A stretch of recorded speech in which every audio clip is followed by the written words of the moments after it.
السلام علیکم first year, کیا حال ہے آپ لوگوں کے؟ ٹھیک ہیں آپ لوگ؟ جی فرسٹ ایئر ہلال استقلال حفیظ جالندری کی نظم، اس کا میں نے آپ کو پس منظر بتایا تھا کہ اس کا کیا پس منظر تھا، کس پس منظر میں یہ نظم لکھی گئی، حفیظ جالندری نے کیسے اپنے پرچم کو خراج تحسین پیش کیا۔ ٹھیک ہے بیٹا، قومی ترانے اور شاہ نامہ اسلام کے خالق کا خراج تحسین، ہر قوم کا پرچم جدا ہوتا ہے اور ہر قوم کا پرچم اس کی شناخت ہوتا ہے۔ ٹھیک ہے، کوئی بھی پرچم یوں کہہ لو کہ ایک 2 میٹر یا 1.5 میٹر کے کپڑے کو بنا کر کوئی پرچم نہیں بنا دیا جاتا، کوئی اس کی محض اتفاقی یا حادثاتی حیثیت نہیں ہوتی، بلکہ ہر پرچم کے پس منظر میں یا تو کسی قوم کی انتھک جدوجہد کی داستان چھپی ہوتی ہے یا پھر کسی پرچم کسی قوم کی تہذیب و ثقافت کا مظہر ہوتا ہے۔ وہ ایک کہانی سنا رہا ہوتا ہے، وہ جو لہرا رہا ہوتا ہے، وہ صرف اور صرف یہ نہیں ہوتا کہ ہم نے اپنی ایک الگ شناخت بنا لی ہے، بلکہ وہ ایک کہانی سنا رہا ہوتا ہے، اور اس کہانی میں بہت ساری ایسی چیزیں ہوتی ہیں جو تاریخ کا ایک حصہ ہوتی ہیں اور آنے والی نسلوں کی آنکھوں پر وہ آشکار نہیں ہوتی، وہ ظاہر نہیں ہوتی۔ یہ بھی پرچم جو ہے 1965 کی کہانی بیان کرتا ہے، جو سینکڑوں مسلمانوں کی جان کا نذرانہ دے کر اپنے خون سے انہوں نے اس پرچم کی آبیاری کی ہے، اس پرچم کو انہوں نے سینچا ہے، اس پرچم کی انہوں نے یوں کہہ لو کہ نشو و نما میں اپنا خون، جو مسلمان فوجیوں نے جو اپنا خون دیا ہے، تب جا کر اس پرچم کی جو ہے وہ آبیاری ہوئی ہے۔ بیٹا جو پہلا شعر ہے اس میں جو ہے 2 چیزیں بیان کی گئی ہیں، یہ استقلال کا پرچم، یہ استحکام کا پرچم۔ ٹھیک ہے، استقلال کیا ہے؟ یہ مستقل مزاجی ثابت قدمی کا پرچم ہے۔ استحکام یہ مضبوطی اور ہماری پختہ ہونے کا پرچم ہے کہ یہ ہمارے جتنا بھی ہمارے عزم اور حوصلے کو آزمایا جائے گا، جس قدر دشمن ہمارے عزم اور حوصلے کو آزمائے گا، ہم اس قدر ہی اس کی آزمائش پر پورے اتریں گے۔ اور وہ کیسے پورے اتریں گے؟ کیونکہ ہم مضبوط ہیں۔ ٹھیک ہے، اور شاعر نے یہ ہے کہ مزید برآں یہ پرچم لاہور، سرگودر، سیالکوٹ کی باسیوں کے جنگ کے دوران مستقل مزاجی ہمت اور پابندگی کا آئینہ دار ہے۔ یہ پرچم 1965 کی جنگ کے دوران میں پاکستانی سپاہیوں کی قربانیوں اور جذبہ حریت کا بھی ایک خاموش اظہار ہے۔ یہ پرچم پاکستانی مجاہدین کی روایات کا پاسدار ہے۔ ایک بہت ہی خوبصورت شعر ہے جو آج کل جو ہے وہ 14 اگست کے حوالے سے بھی بہت مشہور ہوا تھا کہ چاند کو شاید اور بھی رفت کی تمنا تھی، اسی لیے تو میرے پرچم میں اتر آیا ہے۔ یہ پرچم جو ہے یہ ہم نے اپنی جانوں کا نذرانہ دے کر اس پرچم کو جو ہے اس کا وجود ہم نے قائم کیا ہے۔ ٹھیک ہے، وہ لوگ جنہوں نے روس کے T-55 ٹینکوں کے نیچے لیٹ کر اس کے پرخچے اڑائے تھے، تو ساتھ ان کے جسم کے بھی تو پرخچے اڑے تھے۔ وہ نام نہاد بھارتی فوج جو فتح کے نشے میں سرشار ہو کر پاک سرزمین کو روننے کے لیے ناپاک قدموں کے ساتھ آگے بڑھ رہی تھی، ان کو جو ناکو چنے چبائے تھے، تو یہ ان پاکستانیوں کی طرف سے ان جو ہے عظیم فوجیوں کی طرف سے اپنی قوم کے لیے ایک عظیم تحفہ ہے۔ دوسرا شعر ہے بیٹا، ہلال خنجر انگشت شہادت کا اشارہ ہے، یہ سیف اللہ کا پرتو فلک پر آشکارا ہے۔ ہلال خنجر بیٹا میں آپ کو بتا دوں، ہلال پہلی رات کا چاند جو ہوتا ہے اس کو کہتے ہیں خنجر۔ قدیم زمانے میں جنگوں میں استعمال ہونے والے چھری کی مانند ایک ہتھیار ہوتا تھا جس میں ہلکا سا خم ہوتا تھا، جس کو اگر کسی دشمن کے پیٹ میں پیوست کیا جاتا تھا تو وہ نیچے تک اتر جاتا تھا۔ ٹھیک ہے، شہادت خدا تعالیٰ کی وحدانیت اور رسول صلی اللہ علیہ وسلم کی گواہی کو دینا۔ ٹھیک ہے، انگشت آپ کو پتہ ہے، جو آپ نماز پر بیٹھتے ہو تو جب اشہد ان کا تذکرہ آتا ہے تو آپ جو ہے اس انگلی کو کھڑا کرتے ہو، انگوٹھے کے ساتھ جو انگلی ہوتی ہے، اور اشارہ کرتے ہو، گواہی دیتے ہو کہ آپ اس چیز پر ایمان لاتے ہو۔ سیف اللہ یہاں پر تلمیح کا استعمال کیا گیا، حضرت خالد بن ولید جن کو حضور صلی اللہ علیہ وسلم کی طرف سے عطا کرتا ہوا ایک لقب تھا سیف اللہ کی تلوار، عکس پرتو، ٹھیک ہے، جو ہے پرتو عکس جھلک سایہ آشکارا، ظاہر ہونا عیاں ہونا۔ اس شعر میں شاعر نے جو ہے کہا ہے، بیان کیا ہے کہ 2 چیزیں اس کی جو ہے کہ سب حصے میں چاند اور ستارے کی موجودگی جو ہے، شاعر نے چاند کو لالی خنجر سے تشبیہ دی ہے۔ آپ لوگوں نے شاید آپ میں سے کسی نے دیکھا ہوگا تو جو نیزہ جو اس طریقے سے جو آج کے دور میں تو تھوڑا نیزے کا جو ہے وہ اس کا بناوٹ میں تھوڑی تبدیلی آ گئی ہے۔ جو اس وقت پہلے جب نیزے سے چیزیں کھینچتے تھے تو وہ اس طریقے سے وہ بنا ہوتا تھا کہ وہ تھوڑا سا اس میں خم ہوتا تھا، وہ ایک خنجر نما ایک چھرا ٹائپ ہوتا تھا اور انتہائی جو ہے نا یوں کہہ لو کہ جان لیوا بھی ثابت ہوتا تھا۔ تو یہاں پر شاعر نے کہا ہے کہ پاکستانی پرچم جیسے کہ ہم جانتے ہیں نا کہ ایک سبز حصے میں والے حصے میں ایک چاند بنا ہوا ہے، یہ چاند گول نہیں بلکہ خمدار ہے، یہ پہلی رات کے چاند کی طرح ہے۔ جب چاند نکلتا ہے تو اس وقت جو ہے اس کی جو کیفیت ہوتی ہے وہی کیفیت اس پرچم پر بھی اس کی موجود ہے۔ یہاں پر شاعر نے کہا ہے کہ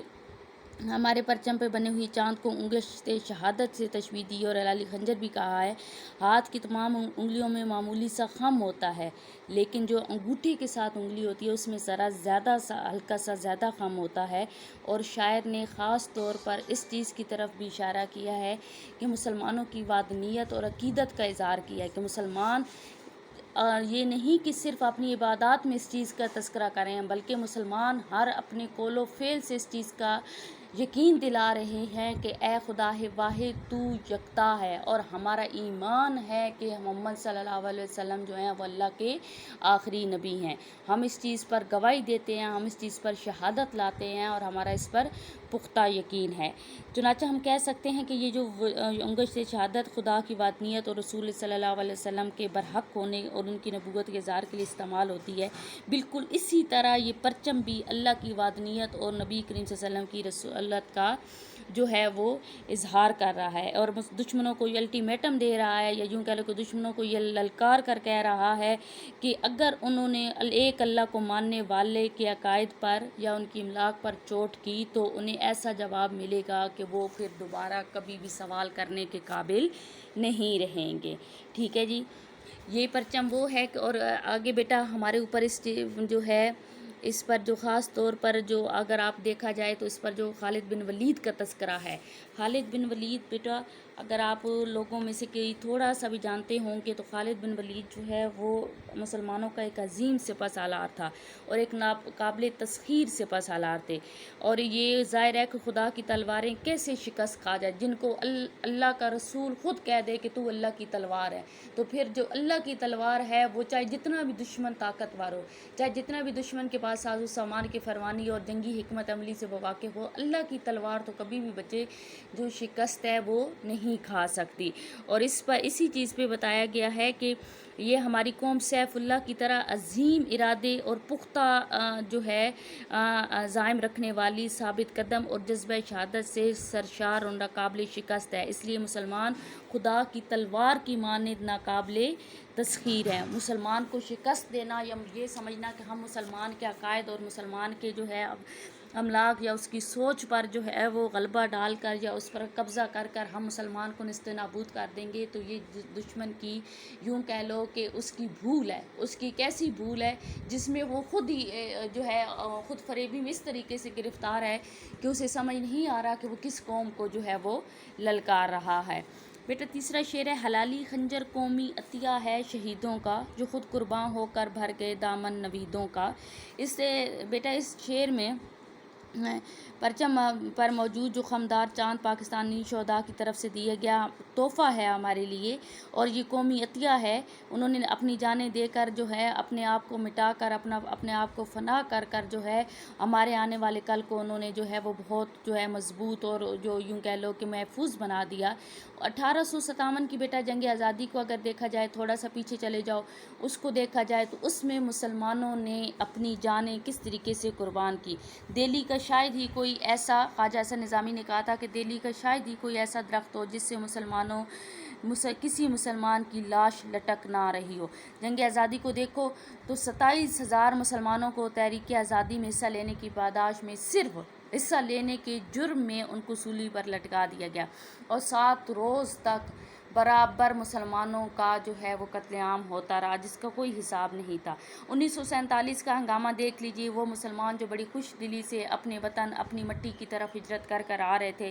لاکھوں مسلمانوں کو گھیر کر قتل کیا گیا، دودھ پیتے بچوں کو ہوا میں اچھال کر نیزہ بازی کی گئی، ٹھیک ہے، تیغ زنی دے گئی، اپنے جو ہے نشانے سیکھے گئے۔ چنانچہ پاکستان کی بنیادیں 15 سے 20 مسلمانوں کی گردنوں پر استوار ہیں۔ 15 سے 20 لاکھ مسلمان شہید ہوا تھا تو یہ ملک اس وقت قائم ہوا تھا، ٹھیک ہے۔ پھر ہندوؤں کو پھر بھی چین نہ آیا تو آپ لوگ دیکھ لو کہ 1965 پر ہمارے اوپر شب خون مار کر 1965 کا شب خون، لیکن پاک فوج اور پاکستانی شہریوں نے اس کے ناپاک عزائم کو خاک میں ملا دیا۔ وطن کی خاطر ہزاروں لوگوں نے اپنی جانیں قربان کی۔ شہادت فی الحقیقت حقیقی کامیابی ہوتی ہے، کیونکہ شہید کبھی مرتا نہیں ہے۔ یہ اور بات کہ ہمیں اس کی زندگی کا شعور نہیں ہوتا۔ ہم کہہ سکتے ہیں کہ ان گنت قربانیوں کے پیچھے اس پرچم کی کہانی جو ہے وہ مخفی ہے۔ اس سرزمین پاک کے حصول میں شہداء کا خون کا دریا پوشیدہ ہے۔ اس سبز ہلالی پرچم کے حصول کے لیے لاکھوں گھر ویران ہو گئے۔ اس ہلالی خنجر کے تحفظ کے لیے لاکھوں مسلمانوں نے اپنی گردنیں کٹوائی ہیں۔ اگر دوسری بیٹا دیکھا جائے تو یہ شہداء نے خود تو اپنی جان قربان کر دی، لیکن ہمارے لیے فتح کی خوشخبری جو ہے وہ ہمیں سنا گئے۔ خود تو ٹینکوں کے تلے لیٹ کر اپنے جسموں کا ایک ایک جو ہے وہ پرخچے اڑا دیے، ایک ایک پیس کروا دیا گیا، لیکن پاکستانی قوم کو بھارت کے ٹینکوں سے بچا ڈالا۔ بیٹا 500 ٹینک جو تھے وہ صرف چمنڈا کے مقام پر حملہ آور ہوئے تھے، اور پاکستانی قوم کے پاس، پاکستانی فوج کے پاس اس وقت صرف جو ہمارے پاس یوں کہہ لیں کہ جو ٹوٹل تعداد میں ٹینک موجود تھا وہ 150 تھا۔ 150 کہاں اور 500 کہاں! دنیا میں سب سے بڑی لڑائی ٹینکوں کی جو ہوئی تھی وہ سیالکوٹ کے سیکٹر جو تھا، چمنڈا جو تھا، اس کے محاذ پر جو ہے وہ ہوئی تھی، اور یہ ایک بہت بڑی لڑائی تھی جس کی جو ہے یوں کہہ لو کہ ایک ناقابل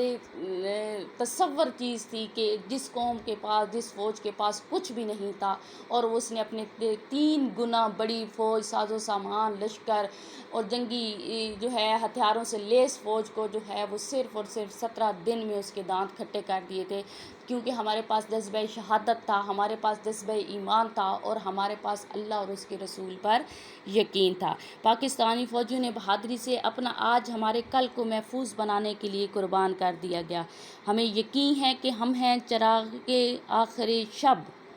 ہمیں یقین ہے کہ ہم ہیں چراغ آخر شب، ہمارے بعد اندھیرا نہیں اجالا ہے۔ اوکے کلاس، اللہ حافظ۔